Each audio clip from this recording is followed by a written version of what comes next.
So today's topic is STP timers and the understanding of the problems with these timers and the solution for these timers. Okay. Samir, can you please record that session? I believe it Yeah, is not. yeah, it's on record now. Okay, okay, Just now I started. okay.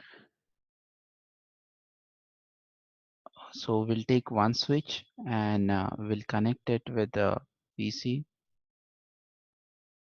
Okay, it's simple. We'll take few more switches as well. Like yesterday's topology, I'm taking three switches here.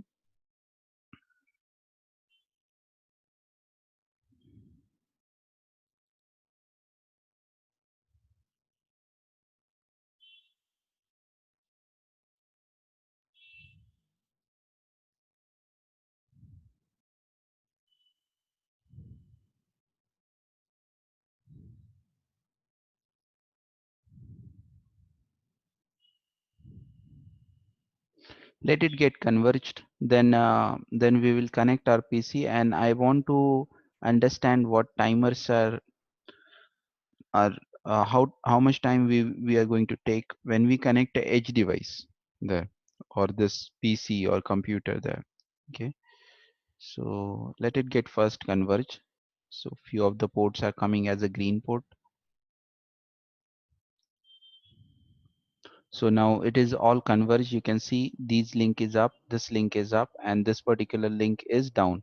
So physically we have these three links, but logically we have this link available and this link available, but we don't have this link available. Okay, this is unused link for us. Now uh, I'm just running one command on this switch 0 as show spanning tree. Show spanning tree. This command won't work at the user mode, so we need to enter into our privilege mode. Show spanning tree. Okay, so only these two ports are there, port number 3 and port number 1. Now what I'm going to do, I'm going to connect my PC 0 on port number 10, this port number 10. Okay, when we do that, the log messages are there, and if I run the command for show spanning tree, you will see port number 10 is there. I'm in the listening stage. If I run the same command again, still I'm in the listening stage. If I run the command again, still I'm now the states has been changed, and the state is now learning. Still it is learning. I'm running that command again and again, still it is in the learning stage, and now it goes into forwarding stage. Now try to understand these things. First, we were in the listening stage when I ran that command. Afterward, it it enters into learning phase, okay, and then it enters into forwarding stage. Guys, clear with this sequence? First listening, second learning, and third is forwarding.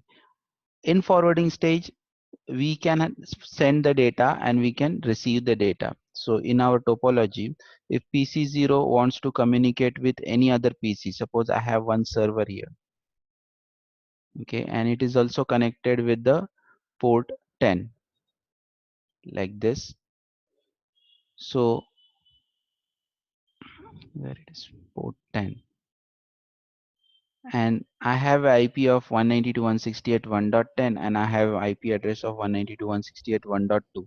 So if I want to do a communication between these two nodes or these two computers, one client computer, one server computer, then one second,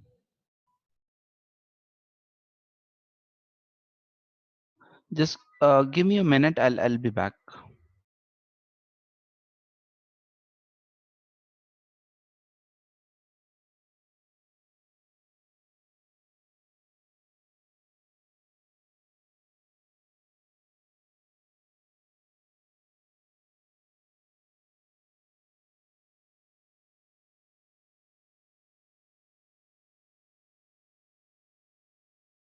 Hello.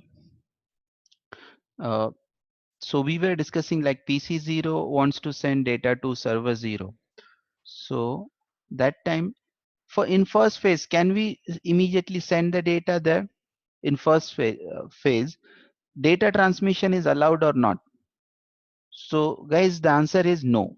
We cannot send data. Data forwarding is not allowed in listening stage. Even switch is not going to learn what MAC address is there on PC0.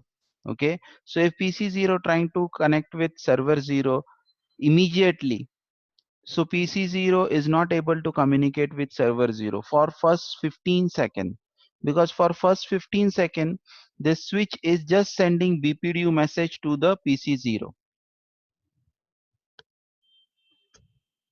Okay, why it is sending BPDU messages to PC0? You can realize that this is the PC computer. This is not a switch. There is no possibility of loop, right? But this is not understood by the switch itself, because switch doesn't have eyes, right? So switch will send a BPDU signals, keeps on sending the BPDU signals.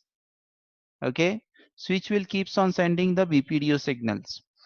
And what is the point of sending BPDU signal here? So let me show you one hypothetical condition here, or like a uh, virtual condition here. Like this is a PC, this is a PC, but if suppose this is a switch, okay, and this switch is connected back to root switch. Suppose this is our root switch. This particular switch is a root switch, okay, and or let's consider this is not actually a root switch, but let's consider this is a root switch, okay, and this is a root port, but actually this is not the condition. So this switch is connected here, okay, and hypothetically this switch is connected back to the root bridge. Suppose this is our root bridge, okay. So, and this particular link is 4 gigabit link, not 4 gigabit, 1 gigabit link, and the cost for that is the 4. Okay, because fast Ethernet cost is 19, but here we have a cost of 4. So when we send a BPDU, we could receive a BPDU also. Okay, so when we receive a BPDU, this port should become what? A this particular port become what? This particular port should become our root port. This particular port should become our root port, and transition will happen. This port will lose its position as a root port, and that position will be given to whom? This position will be given to the newly elected root port.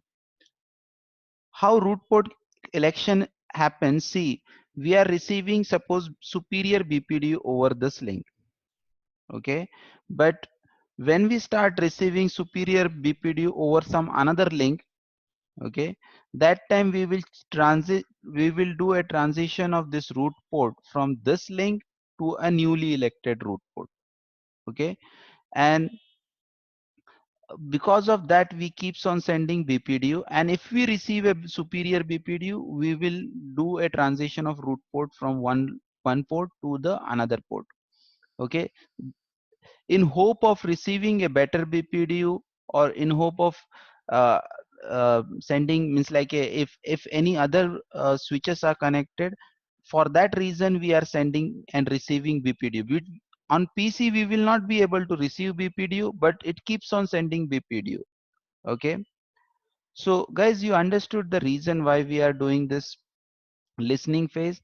In listening phase itself, election happen in the listening phase only. So if we are having any better BPDU, that will be decided in the first 15 seconds. Okay, so this is for election process. This first listening phase is for the election process. Okay, and if that particular port, if that particular port is a root port, we will start receiving a root port, we will start receiving a better BPD over this link. Let me take another, I'll clear all this thing and I'll take another analogy. Let's consider it like this, because actually this upper switch is my root switch, and this particular two switches are a non-root bridge switches. As you can see, these two are the green links and these are the links leading to the root switch. Okay, so let's take this. So we are considering this port number 10. Okay, so for us it is connected to the PC, but suppose it is connected to a switch. Suppose it is connected to a switch, and this switch is hypothetically connected to another with the another link. It is connected with the root bridge. This is my root bridge. Okay, this is my root bridge. So whenever I start receiving better BPD over this link. Okay, so currently my root port is this. This is my root port for switch 1. This is my root port, and these are the designated port. Okay, this is our blocking port, as you can see, and this particular is again designated port. Okay, so if I start receiving a better BPD here with the cost of 4, okay, here also cost of 4. Cost of 4, why? Because this is a gigabit link. Okay, and here I have fast Ethernet link. So fast Ethernet link has a cost of 19 and gigabit Ethernet has a cost of 4. So 4 plus 4 is 8. So what will happen? This F0/3 will lose its position as a root port, and F0/10 will become our root port. Okay, so this could be one situation, or else, guys, are you clear with this this one use case? Means transition, how the transition will happen from root port of port 3 to port 10. Yes.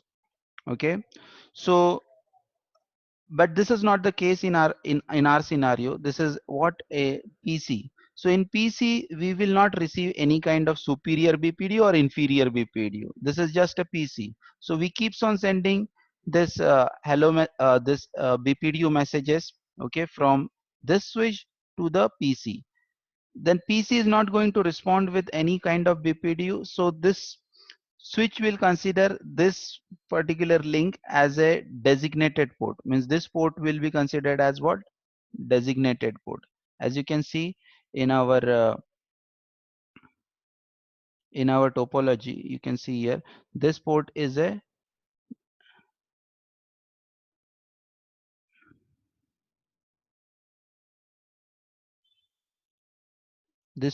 designated port. Port number 10 is a designated port, and in the forwarding stage means data will be forwarded on this. Okay, so after that it goes into learning state, and in learning stage it start learning the MAC addresses. Okay, where we were. Hmm. So in if it is a designated port, or if it is a root port, we will enter into learning phase, and we start learning the MAC address of the other devices.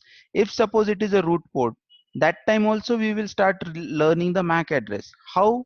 Let me tell you. Suppose here we have server, here we have PCs connected. Suppose this is server 1, we have PC, here we have PC, okay, and we have a laptop, okay, and we have MAC addresses, different MAC addresses of these devices. So these devices MAC address will be learned on port number 2, because when they send a data, their source MAC address will be learned on port number 2 of this switch, and when they give the data to the next switch, means this switch, okay, that MAC address will be learned on what? Root port, means port number F0/3.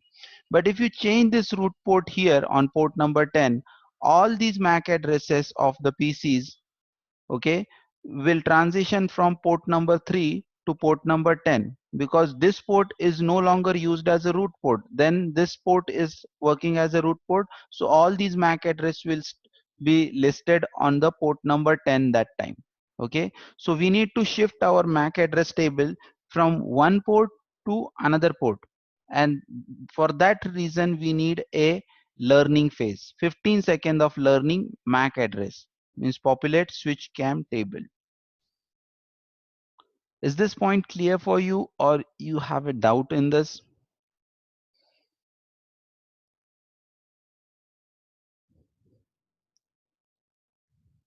Rashmi, is it clear for you? Yes, yes. Okay. So we need a 15-second for this first phase listening, first second phase learning, and then we go into the forwarding stage. Suppose it this port goes into blocking state. This could be one option. That time we will not go into learning phase, then we will go into the blocking phase. Means after listening, we could enter into blocking phase, we could enter into learning phase. Okay. What is the role of blocking phase, that we will understand with one more use case or one more scenario. But as of now, for a normal ports, we have to go through these phases. Okay. And afterward we will be into the forwarding stage. In forwarding stage also, BPDU will be received. Okay. And if it is a root port, then BPDU will be received. If it is a designated port, we will forward a BPDU. Okay. Let's clear these things. Now guys, we have to understand what problem we have. Blocking, I'll discuss about the blocking afterward.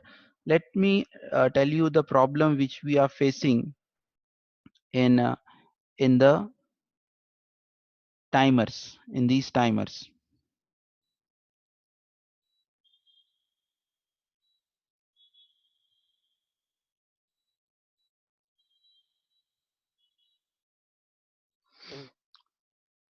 So guys, 30 second is the time to make it forwarding stage. Guys, you heard about SSD hard drive and slim laptops.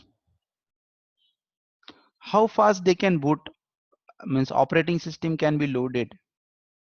Anyone have experienced that the booting time is faster than the normal laptop? Means I have a like a old laptop, so this laptop doesn't contain SSD hard drive. But if you have a latest laptop with SSD hard drive, you might have experienced the faster boot time.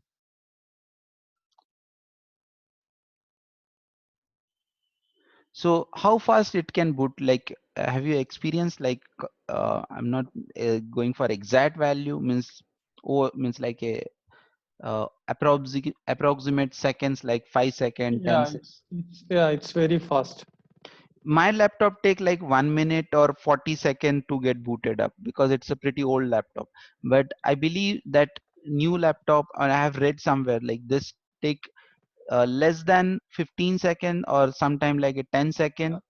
Okay. Within 10 seconds. Within 10 seconds we can have operating system loaded.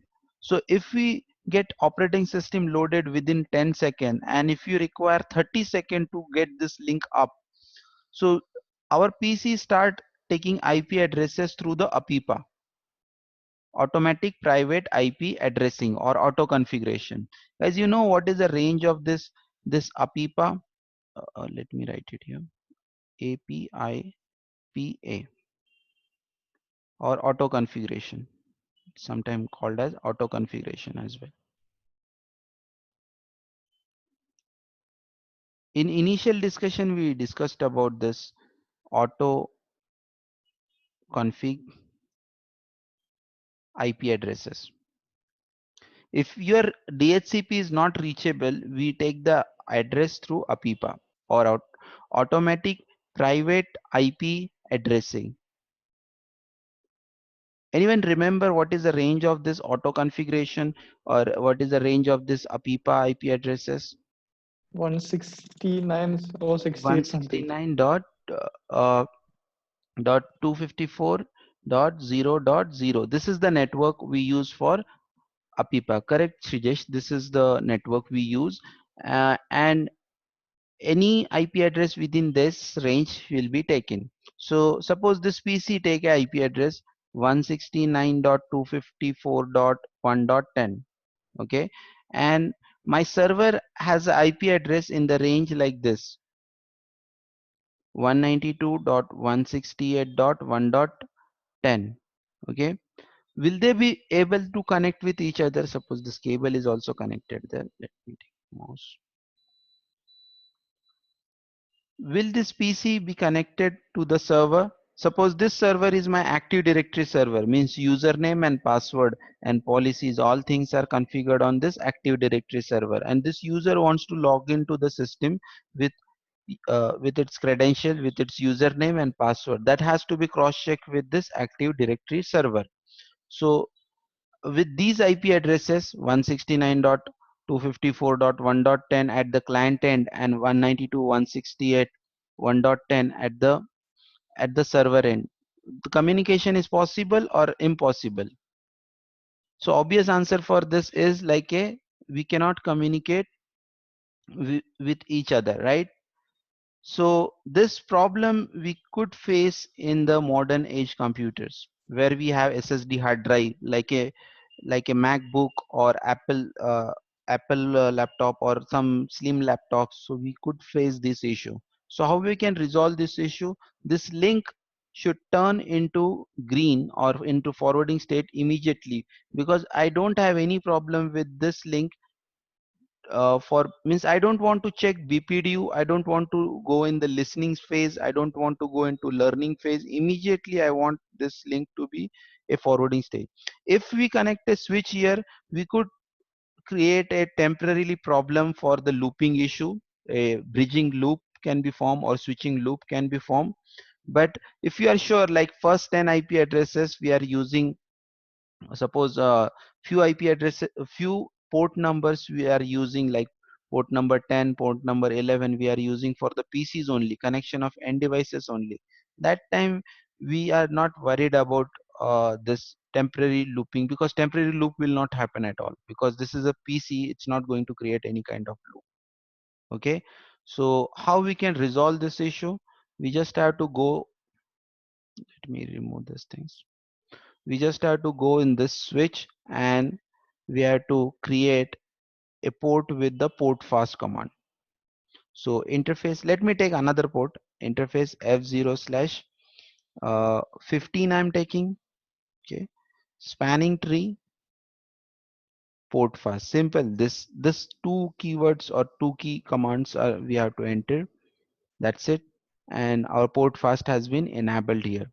Now let's take one more PC. Okay, and let it connected with the switch. So switch on port 15 we have did that configuration, and if you observe here, immediately it turns into green, and if you cross check in show spanning tree output, it is in the forwarding stage and it is a designated port. Clear with this, guys? So we resolved the issue of the slow convergence or slow timers in case of spanning tree with the help of port fast.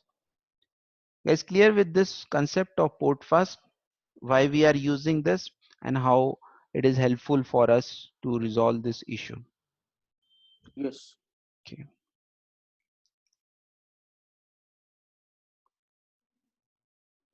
Okay, now let's move ahead with the next point in our discussion. Next problem we are facing is this one. Uh, uplink uplink ports will take 20 seconds of downtime, and that could cause a big problem. What I mean to say, suppose we have IP phone kind of devices, this IP phones, okay, and it's connected with our PCs, switches, I mean to say, okay, it's connected with switches. It has to be powered actually, so we'll give a power connections to this IP phones. Okay. So guys, suppose we have like a 50 business executive, customer care executive, or some remote support engineers, and they all are having this IP phones. Okay, and as you can see here, uh, suppose business executives are uh, talking over this phone, IP phones, and suppose for some reason this particular link goes down.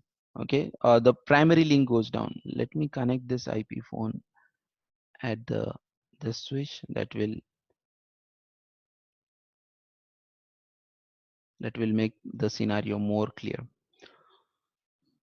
So suppose we have this primary link, or the root port is this one. Okay, and it's connecting to the root bridge, and some IP phones are at the connected at this end. So if we lose this connectivity with this particular root switch, okay, I expect the horizontal link, this particular link should come up, and my data traffic should flow, my IP traffic, VoIP traffic should flow over this horizontal link up to the next network or next node. So suppose here also we have IP phones. Okay, and that is also connected to the switch.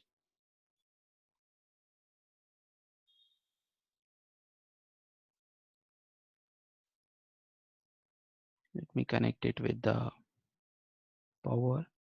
So if phone 0 connection with phone 1, it how much time it will take? It will take near about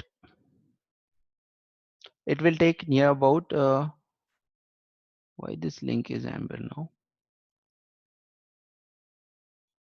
So it will take near about 50 second. How it is going to take in 50 second? Let me explain you.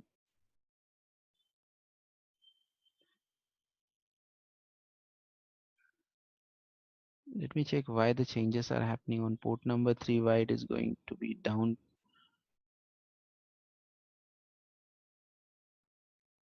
Okay, this IP phones are creating some issues. Let me close this.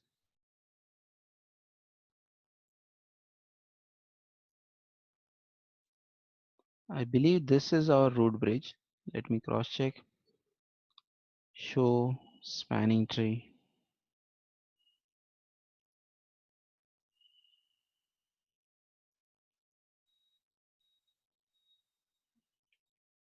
There is some change in the background.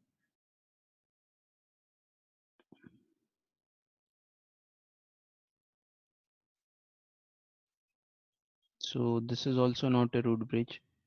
This should be our root bridge. Yeah. So this switch to the upper switch is my root bridge, and this link should be a root port link. Okay, so this is my root port link.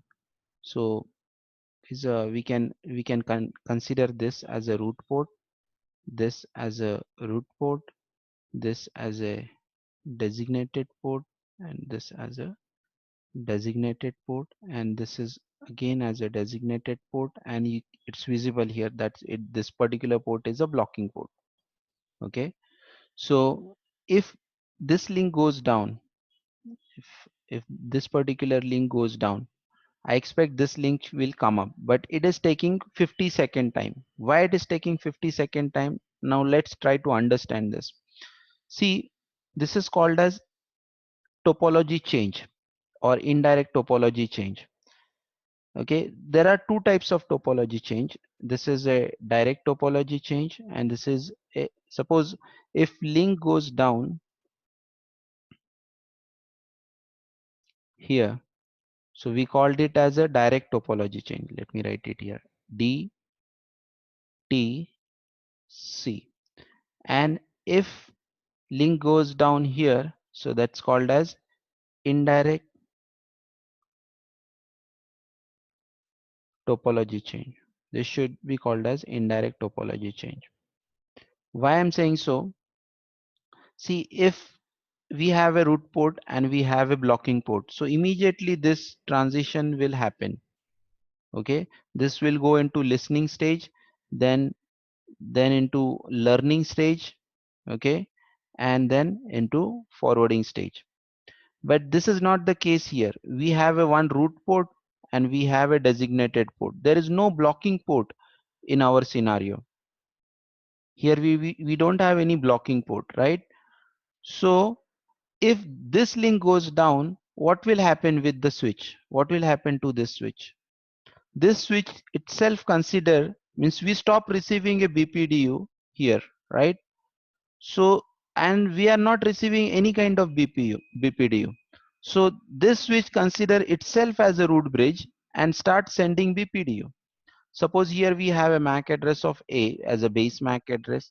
Here I have a MAC address of C, okay, and here I have a MAC address of B, okay. So this BPDU is the superior BPDU, but we lost that BPDU because we don't have a connectivity between root switch and this non-root switch. So after losing connectivity, what will happen? This particular switch will start sending BPDU, okay, and this switch will consider itself as a root bridge and it will send this BPDU over this switch.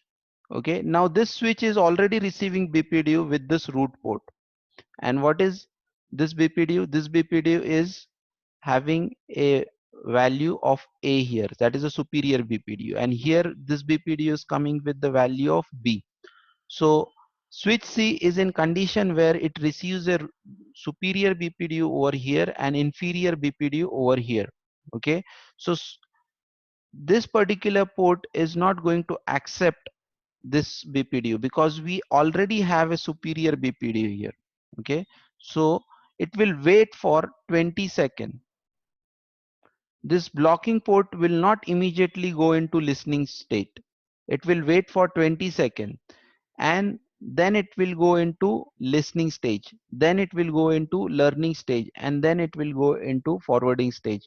And then this block port will become a designated port and this port will become root port because this particular switch is going to say relay this this BPDU coming from root bridge to the this switch. Okay, so so we will consider this port as a root port and or by the way we don't have a connectivity on this link. Okay, so how much time we are going to spend on this? 20-second blocking time, that is the max age timer, and then listening stage 15 second, learning stage 15 second, and then we go into forwarding stage. So altogether 50 seconds we have to wait for that. By that time all these IP phone will lose the connectivity and by that time all calls will be dropped. Suppose 50 executives are sitting there, all will lose their call connections, and this is the situation where managers or the management team will not be happy with the network performance. Okay, so we need to come up with the solution. Guys, you realize the problem or the technicality between this behind this? There's any doubt? If you have, please ask. It's clear. Okay,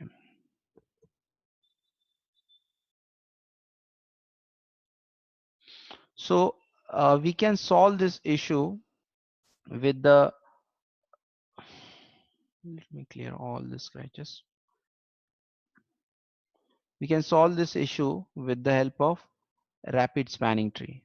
We need to change our mode from spanning tree to the rapid spanning tree. Okay, so I'm going to the switches and I'm going to change this mode from spanning tree to a rapid spanning tree. Okay, so let's go one by one on every switch and change the mode. So spanning tree mode rapid PVST. But before doing this, let me means experience you really this time is that much or not. So let's disconnect this link and just wait for, like, it will consume almost, or this will take almost 1 minute.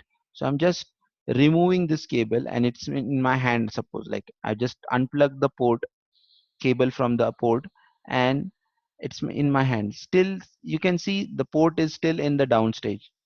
Okay, so we have to wait almost 1 minute to get this link up and to reach from switch 0 to switch 2. So it will take some time. Let's wait and let's observe this thing. So still it is not on. Soon it will become a forwarding state.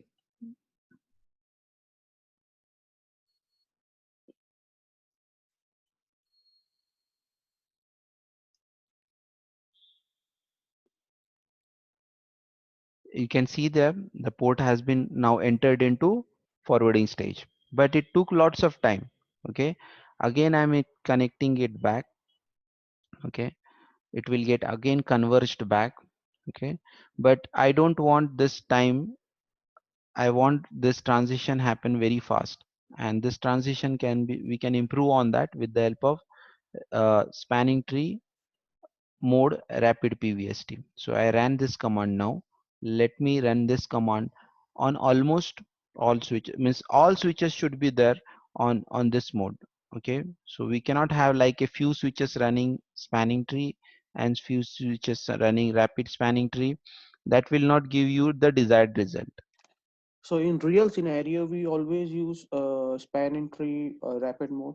Yeah, we use this particular mode, this uh, older mode like a spanning tree, normal spanning tree, or we can say it is a PVSTP, per VLAN spanning tree, is not the one which we use in industry now. If it is like a working somewhere already and we can't change the setup, then that's a different issue, but it's not the desired one. Okay. Spanning tree mode rapid PVST.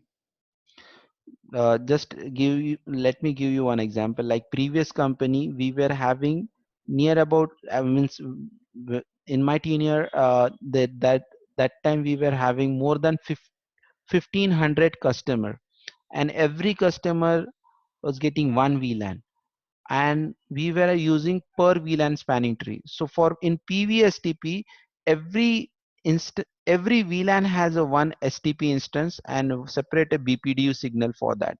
So it's like a huge load on the distribution switches where these root bridges are there for all VLANs. Okay, so like a load is also there, and that speed is also less in that. So we have to use rapid PVST instead of PVST, normal PVST. But they were using per VLAN spanning tree, but I guess that is again based on the means few more feature they have used, like uplink fast, backbone fast. That's the advanced one we normally study on the CCNP level. But at least you should be aware of rapid PVST and the basic concept of spanning tree at this level.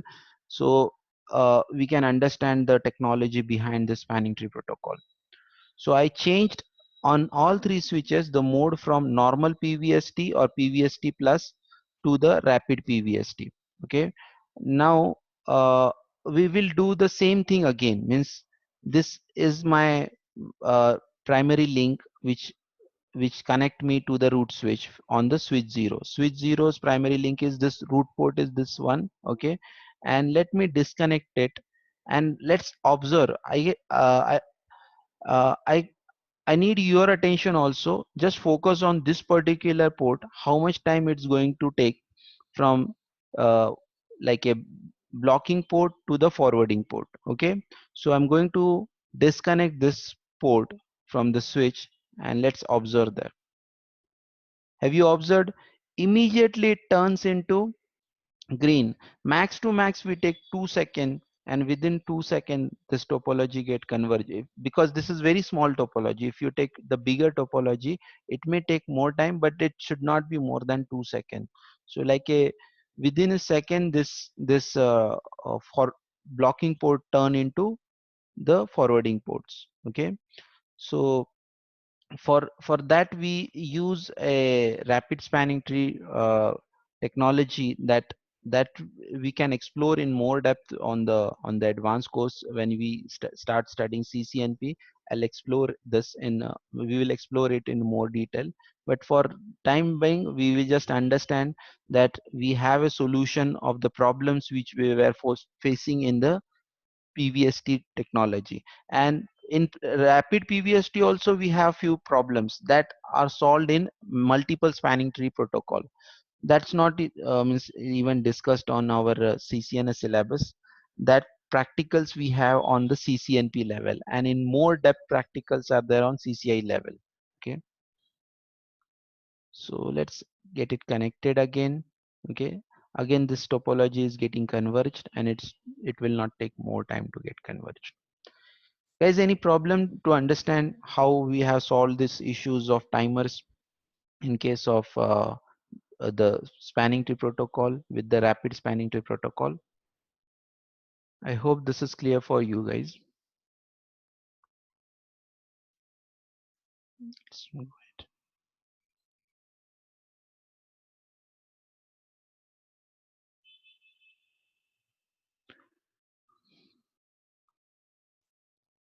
Let's move ahead with this new topic here with the either channels.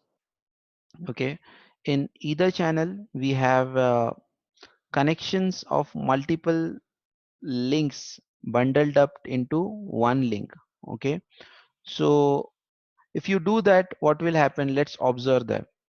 Going to take two switches, and I'm going to create a multiple links in between two switches. So I'm taking two switches here now,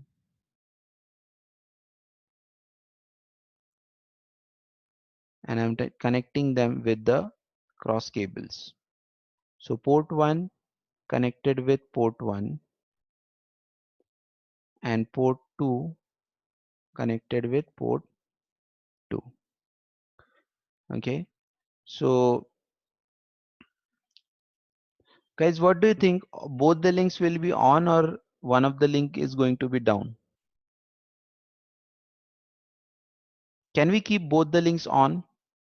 No, one link will be down. And who is going to do that? Spanning tree, right? Right, with the port Spanning number.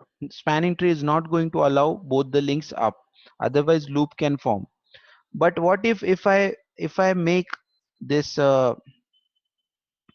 this link, both these links as a one single link?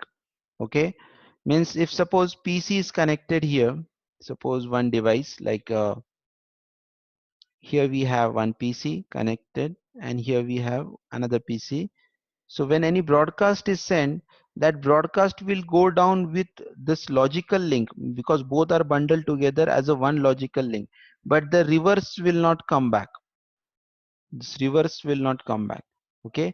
If we are able to form a logical link between both the links, that time we will not expect a reverse traffic from the downward switch to the up this lower switch to the upper switch. Okay. So we need to make a one logical link from these two physical links. Okay, so how we can do that, and how it is not going to take the return traffic allowed from one switch to another switch, means like a how the broadcast traffic will be stopped, and it will not be coming return, or it will not be returning back from the another port. That we will see the details of that. First we will make a either channel, and we'll see these all four all four ports should be turned into green, and all the ports, all the links will be utilized.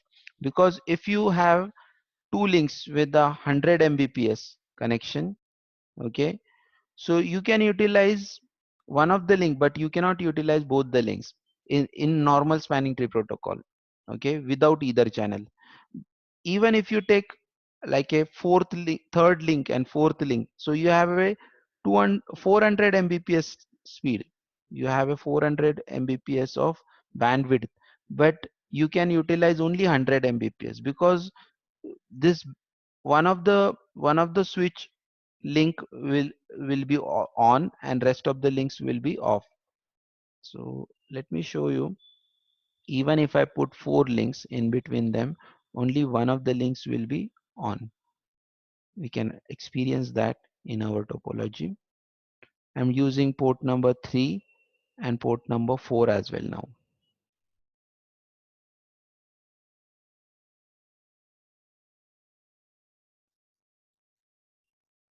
Okay, so it will converge within few seconds, like 30 second is the timer for that, right?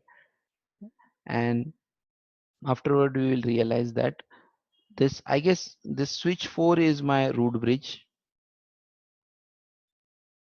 So I'll take it upper switch as a upper switch. Okay, let's check here. Enable show spanning tree. So you can see here this bridge is the root bridge, means this upper switch, and now I turned it up, means upside down. So this particular switch is my root switch, and if it is a root switch, then obviously this switch 3 will become our non-root bridge. Okay, this is my root bridge and this is my non-root bridge. Clear with this? But I want this additional 3 ports or 3 links to be active. I don't want this to be unused, and I have to take care of the looping also, so that I can achieve with the either channels. Okay, so let's start doing this from switch 3. Guys, standard practice for this is first we have to take this range of ports. So port number F0 slash 1 2 3 1 to 4 we are using, right? And whatever characteristics we have, physical and logical, should be same. Means if 2 ports are fast Ethernet ports and 2 ports are gigabit Ethernet ports, that's not going to work. Or suppose 2 ports are duplex, full duplex, and 2 ports, additional 2 ports are having half duplex, that is also not going to work. You have to have a similar setup or similar settings characteristics on the switches, and at the both the ends, means switch 3, the switch 3 and switch 4, both should have similar kind of port setup. Okay, then if it is a access port for what one particular VLAN, suppose VLAN 1 they have access port, or VLAN 10 they have access port, so other end also VLAN 10 or VLAN 1, whatever VLAN we are using, suppose VLAN 10, so both the end we should have a VLAN 10 access port. If we are using trunk link, so both the ends we should have a trunk link. And if we are using trunk link, the allowed VLAN list should be same. Suppose we are allowing VLAN 10 and 20 over this end, and we are allowing VLAN 30 and 40 over this links, that is also not going to form our either channel. So that thing we have to take it as a prerequisite, or we have to take care of that thing. Okay, after this we are going to create a either channel. So the command for that is channel group. Okay, channel protocol we'll discuss afterward, but channel group is the important command for us now. Channel hyphen group. And as you can see here, only 6 ether channels are supported on layer 2 switch, but if you take layer 3 switch, the number of ether channels may be more than that. Here we have switches, and here we have this layer 3 switch. Okay, it's just booting up.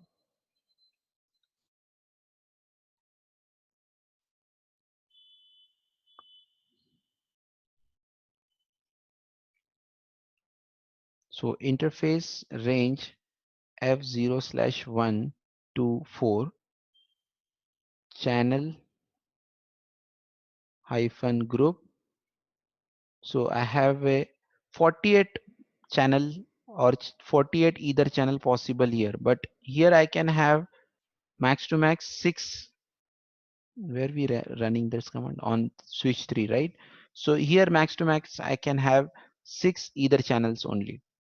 Why it is so? See, if you have observed the diagram on 3-layer architecture, this previous diagram, this diagram, so we need more either channel on layer 3 switch, and we need less either channels on the access layer switch. Okay, so layer 2 switches we don't require that, but means like those many either channels, but on the either channel of the distribution switches, multiple either channels need to be formed there. Okay,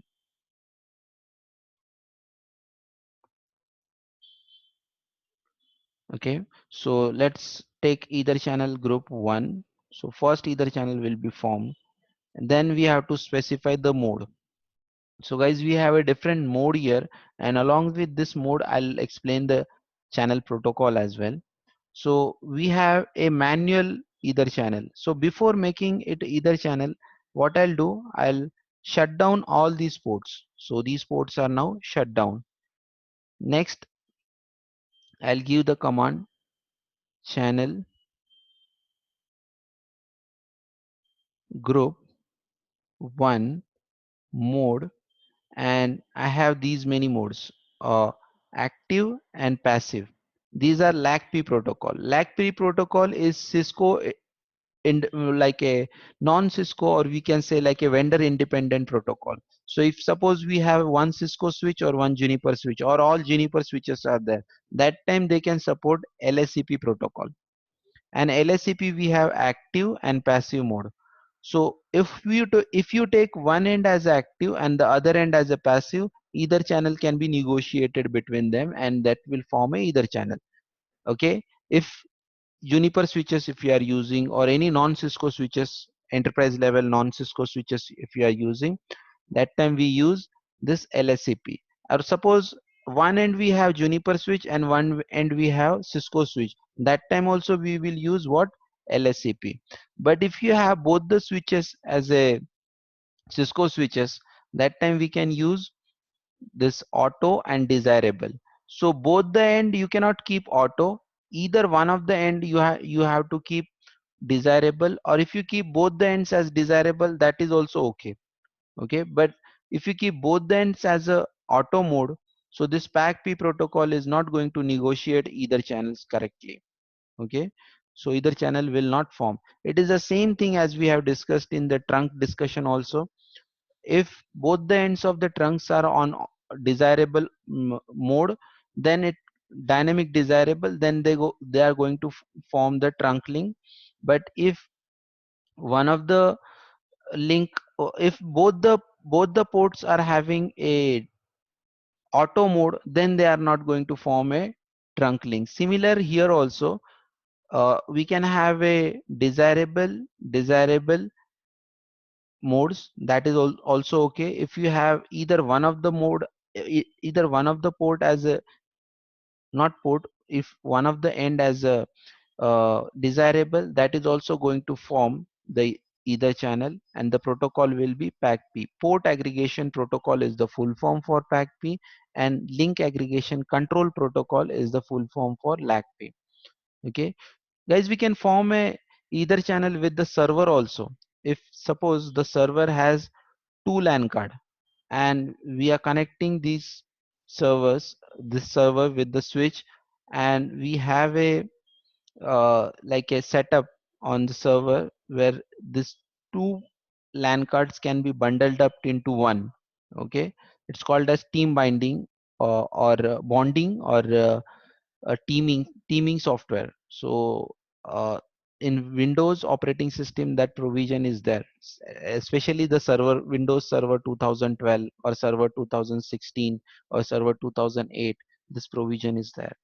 And if you take ESXi server of VMware, there also we have a provision for creating a creating a either channels. Okay, so server end how to create it, it's not our not our concern, but switch end how to create a either channel, that you should know about. Okay, and when you take like a either channel based on ESXi server, obviously they are not going to support this PAC-P, because PAC-P is the Cisco proprietary. That time also we need to take it active or passive.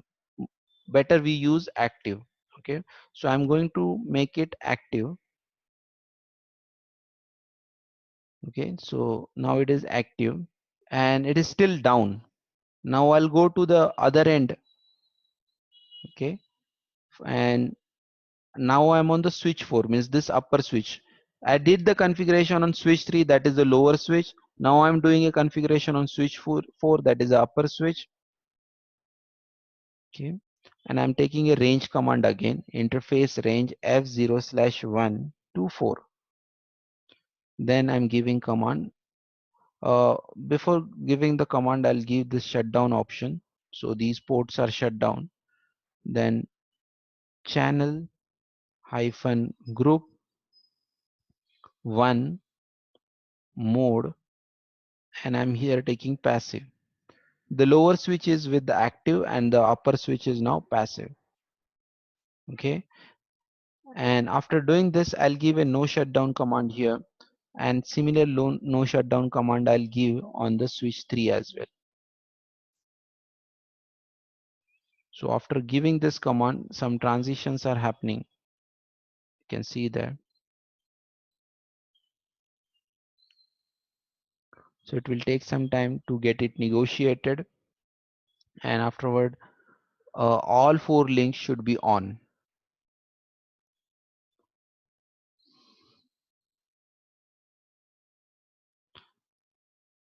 So if this works properly, we will get a output on this command, show either channel summary. Okay. As you can see, all 4 ports are now green. One port is still amber. I believe that will also come up as a green soon. 1, 2, 3, 4. I means standalone.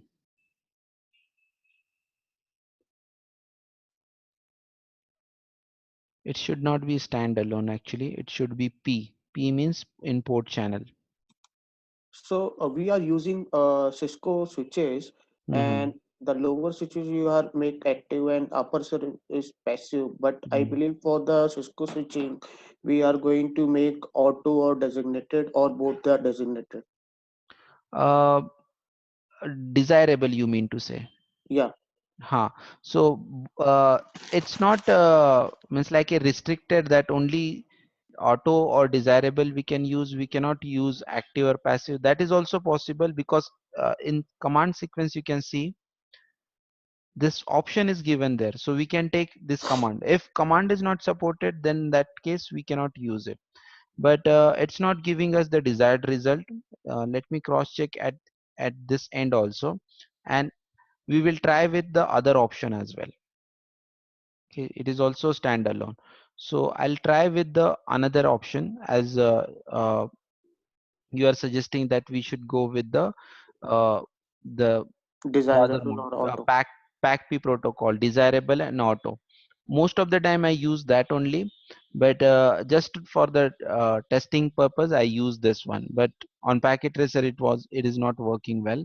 But I believe on the real devices it should not create any problem. Let's check with the other mode first, and then we'll again try with the lag P. So again we will try to run the command. This time we are going to run, first I'll put that in a shutdown mode.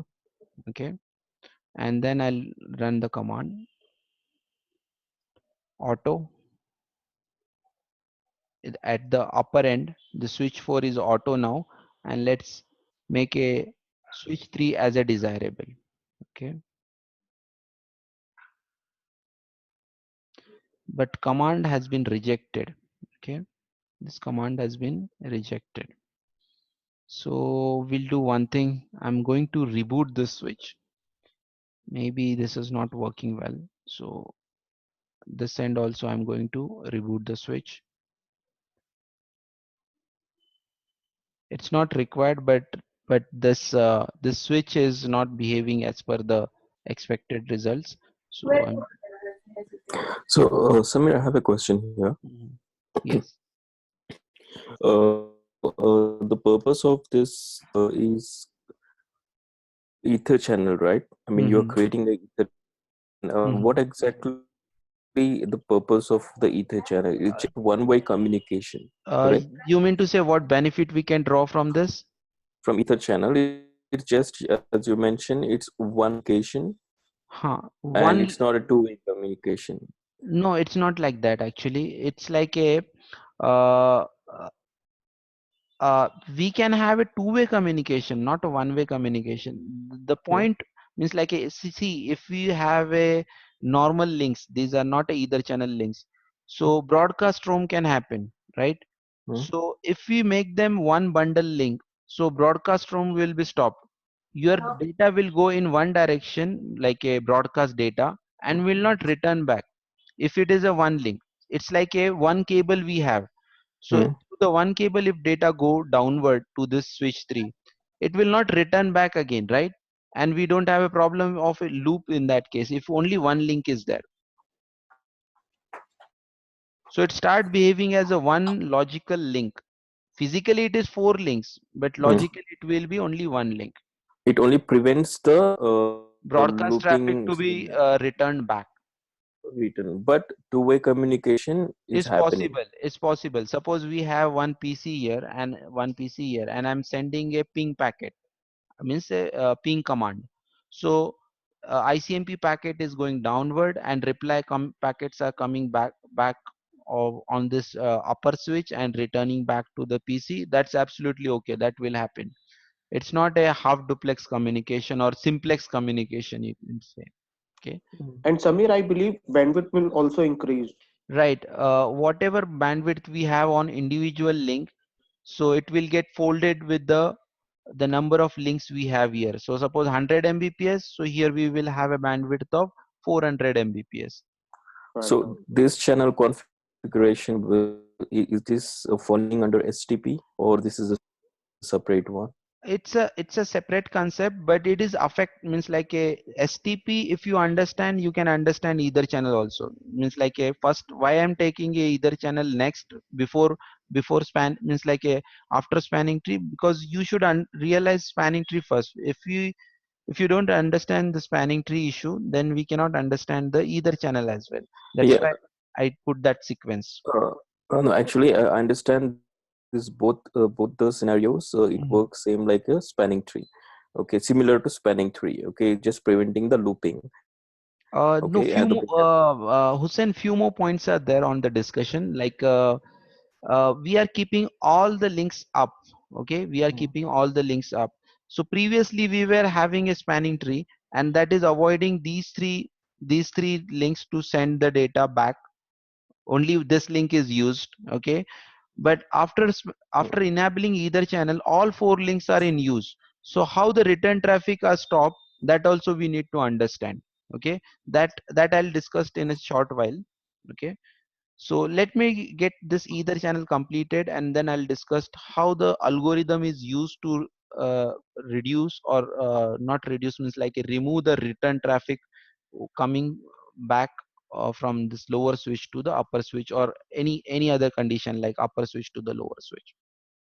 So are both of these solution are still in used in the Yeah, present? either channel we still use means like a because of means like a most of the scenario you will see this either channel, but there are certain situation where we can means like a few more advanced functions are also there, but either channel is still used in our technology, networking Okay. technology. Okay, let's create this now, either channel, make it ready, where we are. Okay, so we rebooted all these switches, switch 3 as well as switch 4. Again I'm going to make them. So I'm taking range command again, interface range f0/124,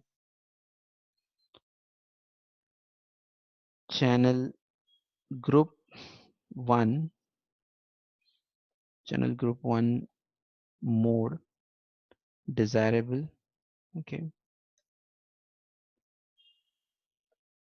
at switch 3 I gave this command. Now let's give the same command on switch 4. Interface range f0/124, channel group 1 mode auto. Okay,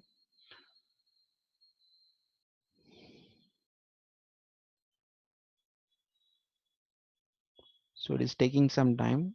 I believe it will come up again. Yeah, it is again turning into orange, means of like a listening means negotiation protocol, negotiation messages are working in the background.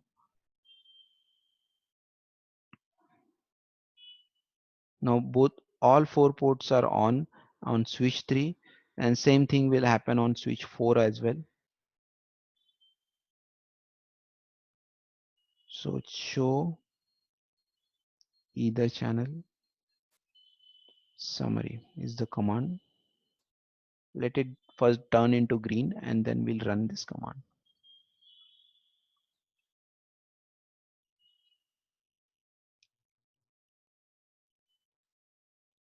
Now all four ports on switch 4 and all four ports on switch 3 are now green, and you can see the output here. The protocol which we are using here is PACP, port aggregation protocol, and they all four ports are bundled up into one logical port, and that's named as port 1, port channel 1. Okay, and this S, capital S means what? This is layer 2 or switch port, means layer 2 either channel. Okay, we can't give IP address on this port channel 1. Okay, and U means what? It is in use, so no problem. Okay, this capital P is representing in port channel, so we don't have any issue in this either channel. If you see the result of show spanning tree now, instead of having fast ethernet 1 2 3 4, we just have one port channel here. Okay, and that is in the designated state. We are running this on switch 4, so switch 4 is our root bridge. Okay, so this particular port is a designated port. I expect here we should have a root port, because this either channel or this port channel is taking us to the root bridge. So let's analyze this same command of show spanning tree on switch 3. So I'm running this on switch 3, and as expected, role of this port channel 1 is root port. Okay, and if you have seen here, the cost is reduced. Previously the cost was 19, now the cost is reduced to 7, because it's like accumulated bandwidth of all four links.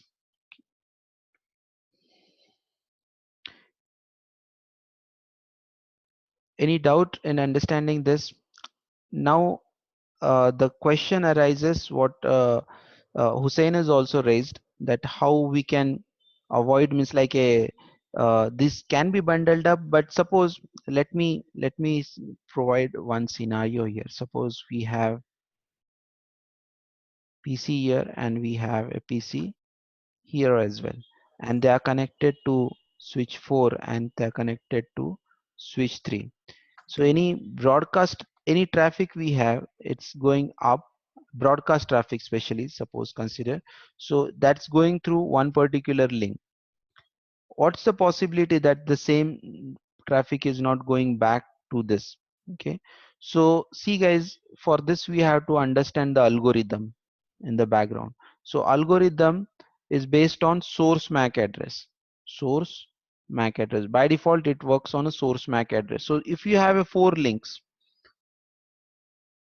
if you have a four link, so that time link 1 will be numbered like this, link 2 will be numbered like this, binary I'm writing, link 3 will be numbered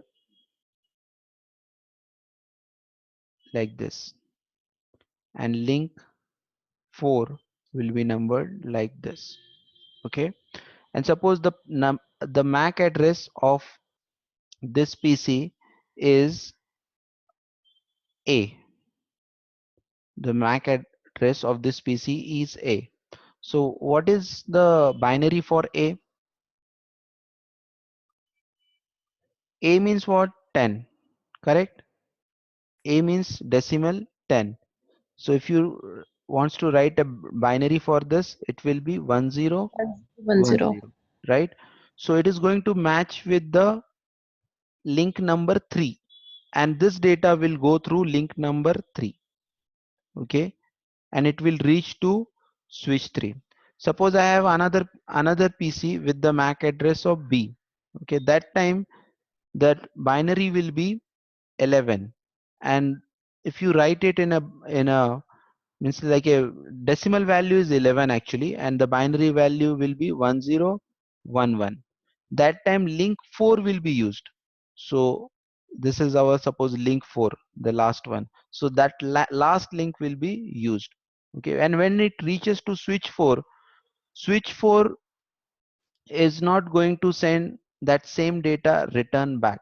Okay, because this is altogether one link for us. Okay, and we are not using simultaneously all four links. It depends what PC MAC address is there, and accordingly the data is going to be forwarded to the destination switch. Okay, it's not at random we will take the links. If you use one particular link, only that particular link will be used to send the data, and it is based on some kind of algorithm. So this is the basic algorithm. We have a few other algorithms also that's beyond our scope, but this source MAC address is the basic algorithm for this decision. Guys, you understood how the link will be utilized, means exactly which link we are going to use, and means even though we have four links, all four links are not going to be used. Only one link will be used. So if you have four PCs can utilize four different links with the different MAC addresses. If they have different MAC address, if their last two port bits are similar, that time this algorithm may be not useful, because it's going to consume only one link more and the other links will be unused that time also. Okay, so we have to change the algorithm. We have few variation in the algorithms. If you want to change algorithm, there are command to change the algorithms also, but that's beyond the scope. I'm keeping the discussion limited here only. So Samir, Okay. do we always use the link as an range like 1 to 4, like in layer 2 or access switch? The Mm-hmm. 6 port only allowed for the linking. So can we use any 6 port, like port number 1, port number 3, port number 5, port number 7, and similarly in other switch, port number 1 and 3, 5, 7? See, we can use the number different also. That's not a problem. The only concern is algorithm is based on the binary. So you can use two links in the either channel, or you can use four link in the either channel. Okay, or you can use eight links in the either channel. If you take eight links, then last three bits will be used. If you take four links, then last two binary bits are used. If you take two link, then last one bit will be used to find out the links, which link with data should be transferred. It's not required it should be on port number 1 to 4 only. We can take intermediate numbers also, intermediate port number also, that is also okay, because in lab environment we can exactly go with the port number 1 to 4, but in production we could have a intermediate port open, and only those ports can be utilized at that time. So we can use that as well, like port number 1 and 2 and port number 7 and 8 could be possible, no problem. Right. Okay, uh, any other question, guys? Clear with this? Verifications commands are also clear. We have seen the different verification command on show spanning tree, and there is one more command, show either channel.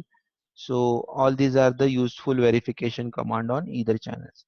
So we can form a layer 3 either channel also. If you form a layer 3 either channel, you will see RU means layer 3 and U means in use. Okay, I'm not going to show you how to create a layer 3 ether channels, but if we are going to study this same topic in a CCNP level, that time I'll show you how to make this as a layer 3 ether channel.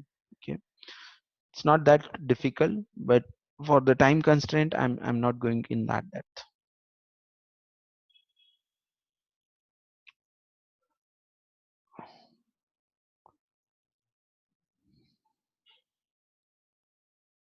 What next we have? Okay. So Srijesh, as we discussed in the initial point, like a few more points are remaining in switches. What is the only topic we have not yet covered? That port security, I believe, yet not Port covered, right? security. Right. So let's focus now on the port security. Then we close our discussion on the switch, and we'll review all the points in switching, and then we'll close our discussion here on switching.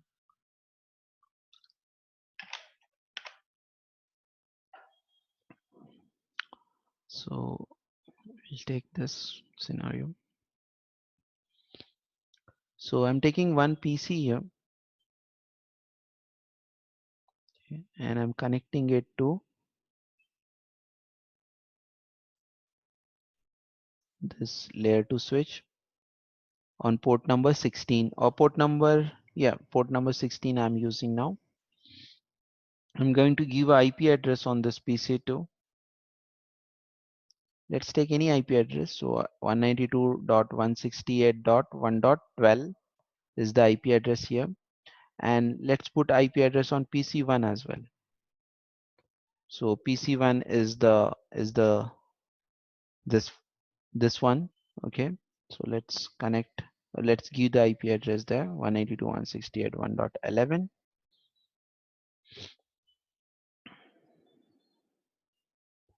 and let's check the connectivity in between them. So from PC2 I'm trying to connect with PC1, and PC1 has an IP address of 11 and PC2 has an IP address of 12, and no problem with the connectivity. They are connected to each other.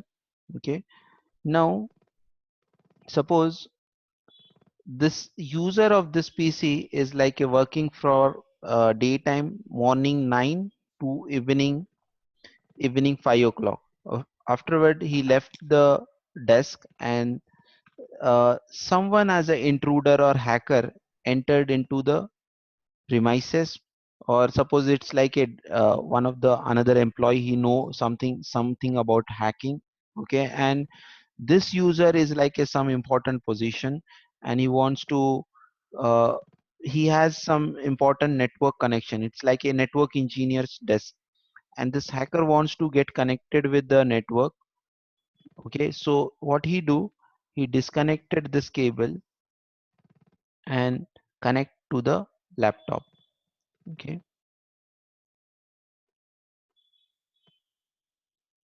and this port is green now. Okay, and if I give the IP address here like this, 192.168.1. This time we'll give IP address 20. Okay, and he again trying to ping to that PC1 where we have important data. So we have a connectivity, and we don't want this to happen. Okay, we don't want this to happen. So what we'll do, he access the data again, disconnect the cable and connected back to the real PC, and then gone away. Okay, and next day again this user connected, and he is also able to access the network, no problem.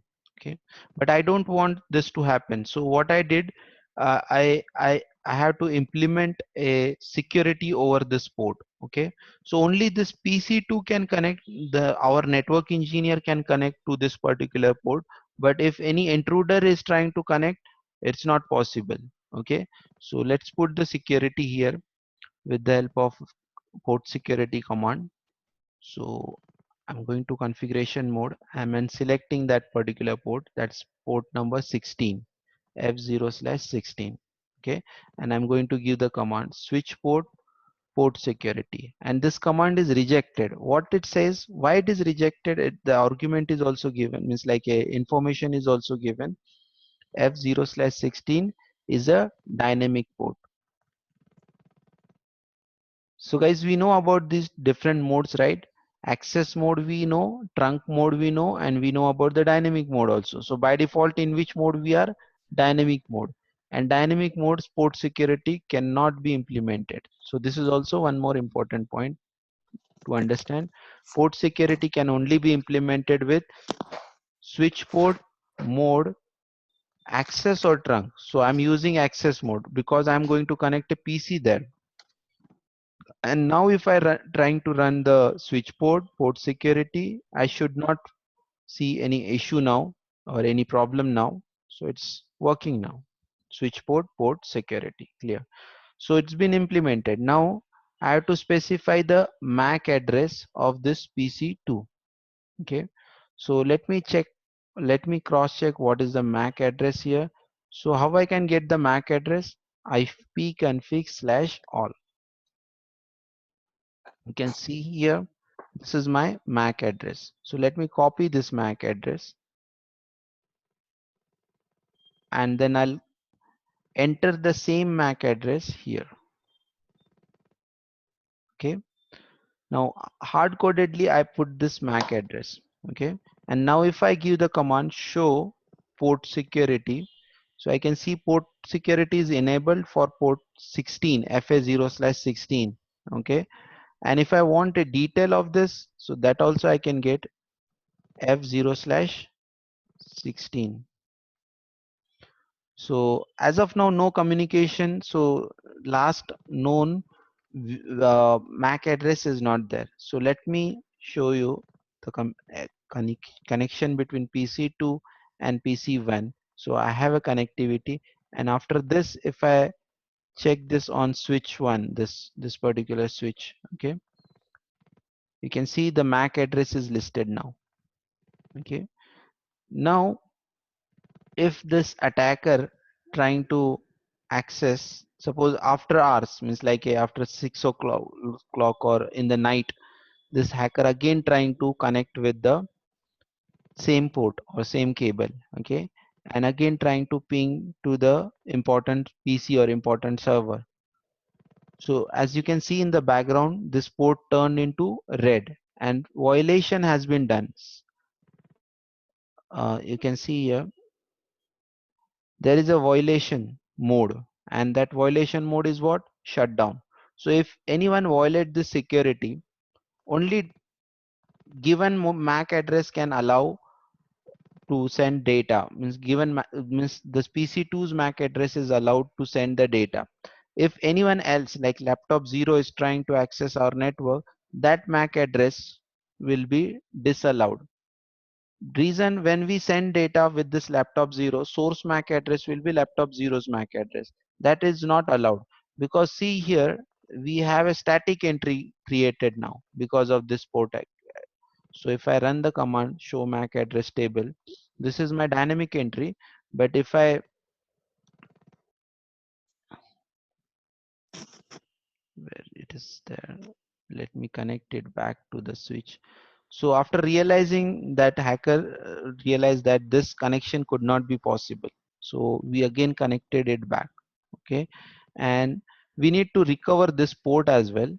So I'm going to that port, and we have to give shutdown command, and we have to give no shutdown command. Okay, and afterward, if PC2 start sending data, that should be allowed. Now let it turn into green. Yeah, it is green now, and it's possible to send and receive the data. And if this time you may observe, like if you run the command show MAC address table, this type of entry is a static entry, not a dynamic entry. Means MAC address table is going to hold this entry as a static entry. Okay, it's a fixed entry.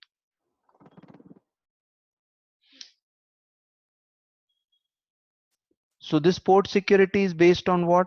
It's based on the MAC address. But every time, what problem is associated with this kind of setup? Every time we have to enter a MAC address. Okay, suppose we want to implement a port security for 1 or 2 PC, then this method is okay. But suppose I want to implement this port security method for hundreds of PCs, so collecting the MAC address of individual PC and putting those MAC addresses in the configuration command is bit tedious task, or a troublesome task. So what I can do, I can take another approach for that. Let me connect one more PC here, and another approach I'll show you for that. So I'm connecting PC3 here to port number 17 now, and for this I'm using port security in a different way. 17 switch port security. Again we will see this command rejection, so we need to make it access port. Switch port mode access. Port security is now implemented, and I want that MAC address to be learned automatically. So I shown you the hard coded MAC address like this. We can put the MAC address, but the other option is sticky option. So I'm going to put that sticky keyword here. Okay, and after doing this, we should have a communication over this PC3. So let me put IP address and send some data over this 192.168.1.13.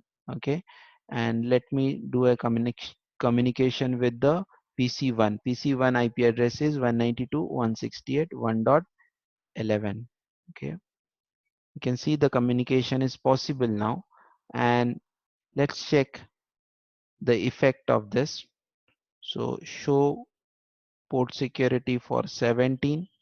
So this port security is there, you can see here. Okay, show port security, so it should be there for two ports now, F16 and F17. Okay, in this case also, if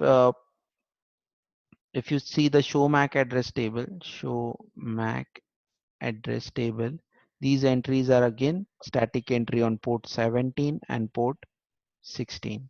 Okay, now again hacker tried to connect his laptop from this port to the laptop. Okay, and again he's trying to access the network. So let's try this one. This time also it should fail. So again it failed. Okay, and he disconnected the laptop and again connected back this PC. Next day when this user will come, he will realize that I don't have a connectivity to the network. So he will try to rectify this issue on the switch. But if like he is like a normal user, like a finance manager or something like that, okay, some kind of manager, important position, so he will log a call to the IT team, and IT team will look after, will cross check this, and there will be a log messages like in the midnight someone has accessed our device on this particular ports. And uh, port security, because of port security, this port is now into error disable state. That's called as error disable state, and we need to recover this. Okay, so we'll go to interface F0/17, and we'll give shutdown command, and we can give no shutdown command, and that port will be recovered. But you will realize that someone is doing a hacking or some like intrusion, physical kind of intrusion is happening in our network. It's not a like a dormant attack then, or a hidden attack. It will get exposed attack. Okay, this particular thing will expose the attack. Clear with this, how we can implement port security and how we can cross check it on the switches.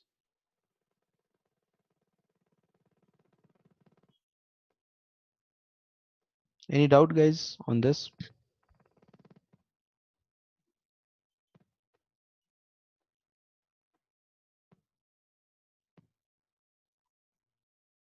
Okay, so this details we can take from this. And secure up, it is in the secure up state. As we have two more violation methods, one is like a shutdown, the other two violation methods are there. Protect mode is also there, and there is one more mode, restrict mode is also there. Okay, in in protect mode only logs are generated, in restrict mode also logs are generated, but in protect mode only logs are generated. In restrict mode, along with uh, means like a unintended data will be stopped, but port will not go into shutdown state. In both the cases, ports are not going to be in shutdown state, but in protect mode, unintended data will be stopped, logs will not be generated, and in restrict mode, logs and unintended data both will be stopped. Okay, so that I'm not going to show you. Only this shutdown methods, default method I shown you. Protect mode, you can check on yourself. See, if you change this mode here, see, switch port, port security, and we have this option of violation mode, and you can use this. Restrict, you can use protect. Okay, that I uh, I I'm asking you to do this practical and observe the result in this case. How you can observe? You can send the data from the hacker's machine, what happened that time, and the legitimate machine at that time. Just observe, try to observe the result from protect mode and restrict mode. If you don't understand this, tomorrow I'll show you what is the exact means, like a practically I can show you.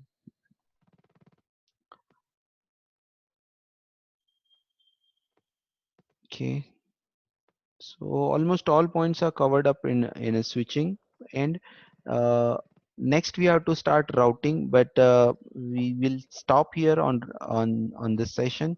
Routing will start with the fresh session, tomorrow's session.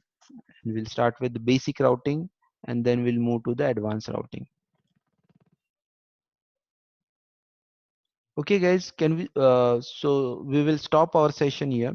Any doubt if you have, you can ask me, or else we will take this in the next session. If you come up with your doubts afterward also, that is also okay.